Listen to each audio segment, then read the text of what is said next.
त्याच्यामध्ये आपण सुरुवातीला जी मागणी केली होती पहिल्याच दिवशी ती मागणी अशी होती की CIDकडे चौकशी CBIकडे, पण आता तूर्त असं कळतं की हा तपास आहे तो पोलिसाकडनं गेला आहे आणि तो आता CID तपास करणार आहे. तर या संदर्भात आपलं काय? नाही इथं कसं आता ग्रामीण भागातले सर्वजण आपण असताना मी तिथं खासदार असल्यानंतर केंद्रात मी असल्यामुळं मला CBI चौकशी करण्याची मागणी मी केली. केंद्रातला मी सदस्य असल्यामुळं मी ती केली होती.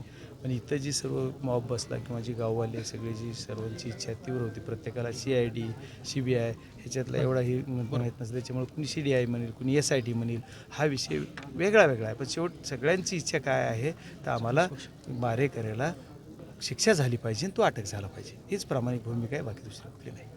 पण काय वाटतं की आता आपण त्याच्या नाही, कुटुंबियांना आता भेटलात, हा कारण प्रकार जो आहे ते पोलीस यंत्रणेचा निष्काळजीपणामुळेच घडलेला आहे. ठीक आहे, ही घटना घडली ही तर निंदनीय आहे, पण पोलिसांनी वेळेस जर अलर्ट राहिले असते तर ही घटना घडली नसती. पोलीस यंत्रणेला आज आता मी ज्यावेळेस बोलतो यांच्याशी तर त्यांचं असं येतं आहे सूर की ही पोलीस यंत्रणेला माहितीसुद्धा असलं पाहिजे. आता 28 कॉल काही 32 कॉल आमच्या धनंजयने एका व्यक्तीला केलेले आहेत. तो जो गुन्हेगार त्याच्यातून ॲड झालेला आहे. एवढे मग ते म्हणतात की 10 मिनिटात तुमचा माणूस येणार आहे.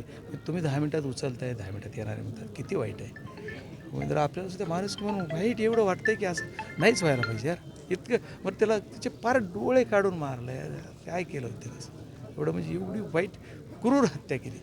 ही सर्वात महत्त्वाचं म्हणजे एखादं फटका मारला आहे आणि जीव गेला आहे असं नाही झालं. त्याच्यामुळं हा सगळं एकदम निंदनीय प्रकार आहे. त्याची निंदा तर करणं त्याच्यापेक्षा पलीकडची घटना.